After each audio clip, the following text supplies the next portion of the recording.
नमस्कार साथियों, CVV collective गुरु में आप सभी का स्वागत है। थर्ड मेरिट लिस्ट में सबसे पहले किसका नाम आएगा? बहुत सारे कमेंट आ चुके हैं कि सर तीसरी मेरिट लिस्ट में नाम सबसे पहले किसका आएगा।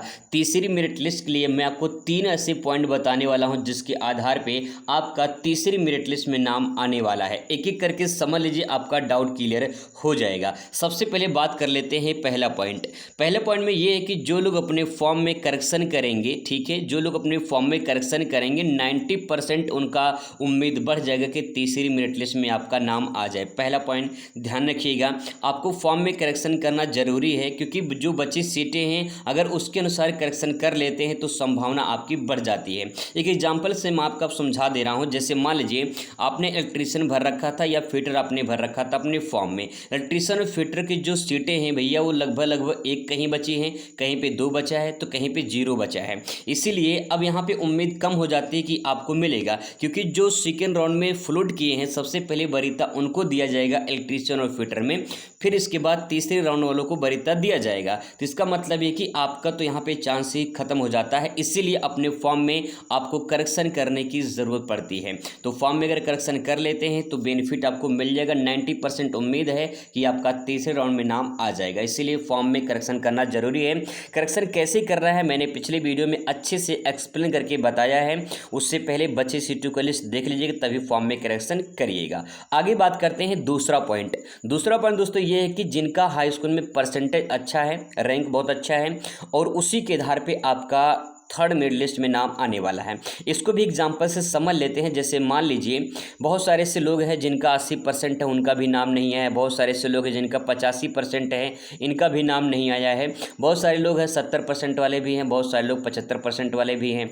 अब यहाँ पे देखिए, अगर मान लीजिए आपका किसी भी राउंड में नाम नहीं आया है, ना तो फर्स्ट में आया है ना तो सेकेंड में आया है, तो यहाँ पे 80, 85, 75, 70 वालों का नाम आने वाला है।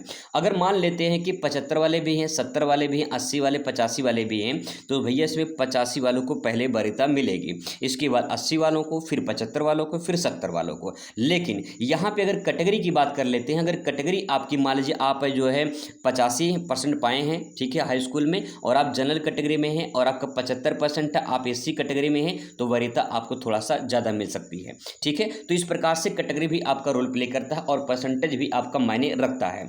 ये तो दूसरी बात हो गई। ठीक है, अब बात कर लेते हैं तीसरा पॉइंट।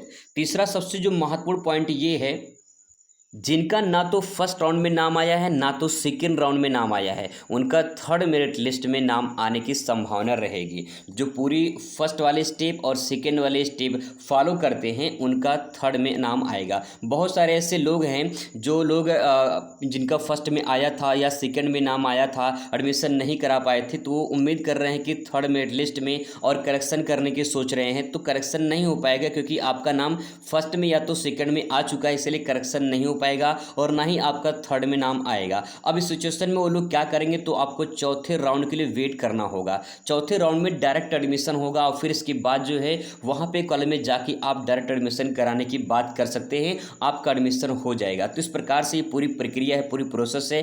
तीसरे राउंड के बाद जो है आपकी चौथी जो राउंड है ये भी जारी होगी, जो डायरेक्ट एडमिशन होगा कॉलेज में। उसके हिसाब से जो है अलग से आपको वीडियो बनाएंगे, उसके बारे में अलग से बताएंगे उसमें आगे क्या करना होगा। फिलहाल जो है जो मैंने बताया है 3 पॉइंट, उसको ध्यान रखिएगा। आई होप आपको समझ में आ चुका होगा। मिलते हैं नेक्स्ट वीडियो में। Thanks for watching.